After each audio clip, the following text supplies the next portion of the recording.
मी या अगोदर तुम्हाला सर्कल संदर्भात ज्या गोष्टी सांगितल्या आहेत ती मी थोडंसं रिपीट करतो. पहिली जी गोष्ट आहे की सपोज एक सर्कल आपण घेतला आणि या सर्कलवर जर आपण जीवा घेतली एक पी क्यू, तर या सर्कलचं दोन भागामध्ये रूपांतर होतं. एक हा एक कंस आहे पीएक्स क्यू, ज्याचं माप किती असतं 180 अंश पेक्षा कमी, त्याला आपण लघु कंस म्हणू. आणि दुसरा कंस जे आहे तो असतो पीएक्स क्यू. हा काय झाला या ठिकाणी लघु कंस झाला. आणि त्यानंतर पी वाय क्यू हा काय झाला विशाल कंस. आणि आपण पाहिलं की दोघांची बेरीज किती असते बरं 360 अंश असते. सेकंड आपण जे लर्न केलं होतं तर ते लर्न केलं होतं की सपोज आपण एक सर्कल घेतला आणि या सर्कलचा सपोज सेंटर आहे O आणि यामध्ये आपण एक कोन तयार केला की ज्या कोनाचा एक वर्टेक्स कुठे येतो O बिंदूवर आणि उरलेले दोन शिरोबिंदू वर्तुळात जर असतील जसं की AOB, तर हा कोन कोणता कोन आहे केंद्रीय कोन. केंद्रीय कोनाचे माप हे त्याच्या संलग्न लघु कंसाच्या मापाचे काय असतं इक्वल. जसं की हे माप आहे AXB आणि हे आहे AYB. तर यामध्ये AOB चं माप हे कोणाचे इक्वल येईल AXB च्या इक्वल येईल. नियम होता केंद्रीय कोनाचे माप आणि लघु कंसाचे माप हे दोन्ही कसे असतात सारखे असतात, समान असतात. तिसरा जो नियम मी तुम्हाला शिकवला तर तो होता अर्धवर्तुळाचा, की अर्धवर्तुळामध्ये केंद्रीय कोन असू द्या किंवा तयार होणारे दोन कंस असू द्या, सर्वांचं माप किती असतं 180 अंश असतं. तिसरं जे आपल्याला लर्न करायचं आहे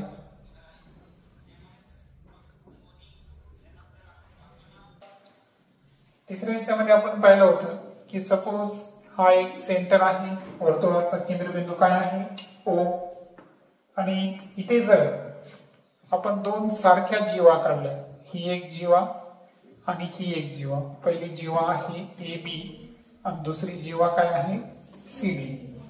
तर मी तुम्हाला काय सांगितलं होतं की जर AB चं माप आणि CD चं माप जर सारखं असेल, AB आणि CD चं माप जर सारखं असेल तर हे जे कंस आहे वरचा जर वाटलं जर लिहितो मी, जर जीवा कोणत्या जीवा AB चं माप हे कशाच्या एकरूप आहे जीवा CD है ना. या एकरूप जीवा आहेत समान लांबीच्या जर असतील तर त्यांनी इंटरसेक्ट केलेले जे आर्क आहे कोणता AB आर्क आणि CD हे सुद्धा कसे असणार सारख्या मापाची. आणि म्हणून आपण लिहिलं होतं की कंस AB आणि कंस CD या दोघांचं माप कसं असणार या ठिकाणी सारखं असणार. बरोबर, हे आतापर्यंत आपण पहिल्या गोष्टी आहेत. आता या लेक्चर मध्ये आपल्याला नवीन काय पाहायचं आहे तर पहा, सपोज मी काही आणखीन एक सर्कल घेतो आणि या सर्कलवर मी एक जीवा घेतली जिचं नाव आहे AB. काय नाव आहे AB. आणि त्यानंतर हा घेतला वर्तुळाचा केंद्रबिंदू. काय घेतला मी केंद्रबिंदू. आता केंद्रबिंदूतून वर्तुळावर जर मी लंब काढला, काय काढला लंब, काय काढला मी लंब परपेंडिक्युलर काढला आणि हा परपेंडिक्युलर समजा T बिंदू मध्ये छेदतो. कोणत्या बिंदू मध्ये छेदतो T बिंदू मध्ये. तर जितकं माप AT चं आहे तितकंच माप कोणाचं होऊन जातं TB चं. लक्षात सो लक्षात घ्या. आता काय सांगितलं मी तुम्हाला की जर OT है ना, OT हा एक लंब काढला आपण कोणत्या जीवेवर? AB जीवेवर है ना. आता OT काय आहे बरं? OT आहे केंद्रबिंदू पासून जीवेपर्यंतचं अंतर. काय ते? केंद्रबिंदू पासून जीवेपर्यंतचं अंतर काय आहे? OT. आणि हा OT जर आपण कशावर लंब काढला? AB या जीवेवर जर लंब काढला तर हा जीवेला दुभागतो. म्हणजेच याचा अर्थ जितकं माप ATचं आहे तितकंच माप हे कोणाचं आहे? TBचं आहे. आता AT आणि TB या दोघांचं माप सारखं आहे, पण ते ABच्या किती येईल? हाफ है ना. म्हणजे पूर्ण जीवेचं जेवढं माप असेल त्याला जर 2 न भागितलं आपण तरच AT आणि TBचं माप निघेल. क्लिअर? आता इथं पायथागोरसचा प्रमेय कसा लागू होतो हे आपला आज चर्चेचा विषय आहे. मी काय करतो की तुम्हाला या गणितामध्ये एक गणित ऍड करतो आणि नंतर सांगतो की याच्यात ऍक्च्युअल कशा पद्धतीनं आपल्या कन्सेप्ट ऍड करता येईल. जर AB बरोबर 20 सेंटीमीटर, सॉरी 20 च्या ऐवजी काय करतो मी 16 सेंटीमीटर घेतो. ठीक आहे. AB बरोबर सांगितलं मी तुम्हाला 16 सेंटीमीटर. त्यानंतर जीवेचे केंद्र बिंदू पासून जे अंतर आहे अर्थातच ते अंतर कोणतं आहे? OT. हे जर 12 सेंटीमीटर असेल तर वर्तुळाची त्रिज्या काढा. असा प्रश्न आहे आपल्याकडे. मग आता एकदा पायथागोरसचा प्रमेय सिद्धांत कसा वापरायचा त्याबद्दल आपण डिस्कस करू.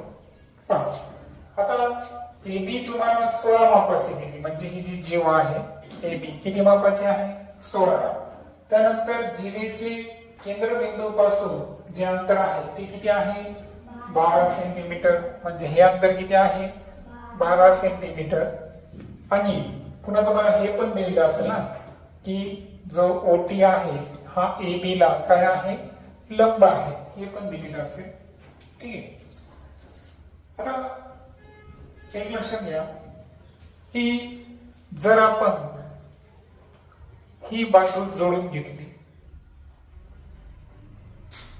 तर सांगा आता OB ही काय आहे बरं? वर्तुळाची त्रिज्या. काय वर्तुळाची ती त्रिज्या आहे. अर्थातच रेडियस. म्हणजे याचा अर्थ या गणितामध्ये आपल्याला वर्तुळाची त्रिज्या फाइंड करायची, म्हणजे आपल्याला काय फाइंड करावं लागेल? OB किंवा OA अशी 2 काटकोन त्रिकोण तयार होतात. पण आपल्याला किती घ्यायचा? फक्त दोघांपैकी एकच घ्यायचा आहे.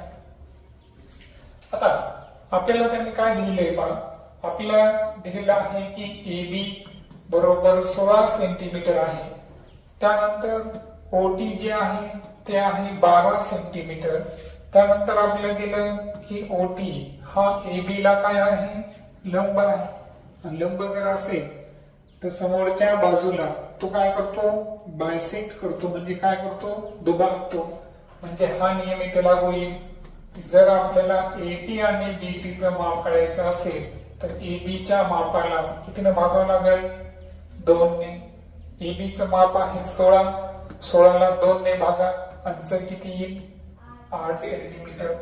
म्हणजे याचा अर्थ हे जे लेफ्ट बाजू आहे AT ही सुद्धा 8 आणि TB सुद्धा 8. आता यामध्ये पाहता कोणते कोणते माप आहेत आपल्याकडे? आपल्याकडे आहे OT बरोबर 12, TB बरोबर 8 आणि आपल्याला काढायची काय आहे? त्रिज्या. इथं लंब असल्यामुळे इथं कोणता त्रिकोण तयार झाला? काटकोन त्रिकोण. म्हणजे याचा अर्थ हे जे काटकोन त्रिकोण इथं तयार व्हायला तर या काटकोन त्रिकोणाचं नाव काय आहे बरं? काय आहे? OTB.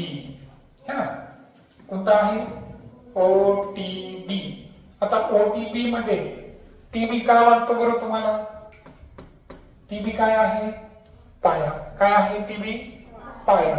आणि लेंथ ऑफ टीबी किती दिलं आपल्याला? किती आलं आपलं?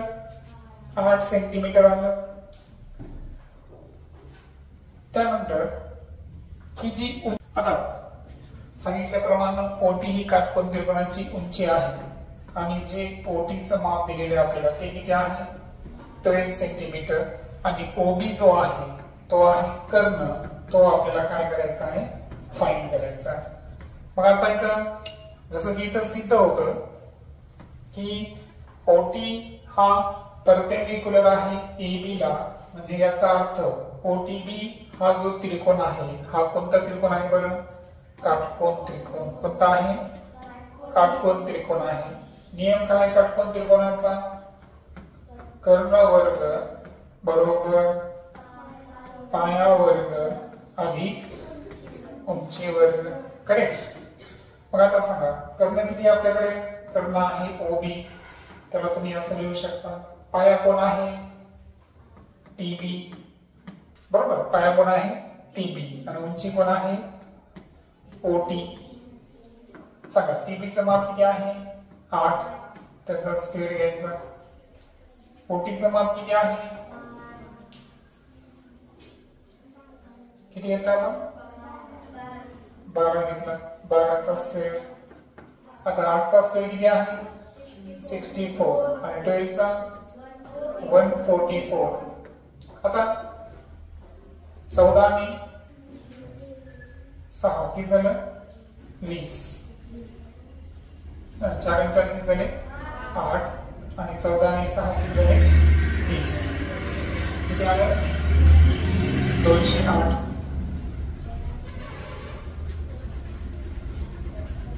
आता यामध्ये ओबीचं माप करायचं असेल तर वर्गमूळ काय घ्यावं लागेल आपल्याला?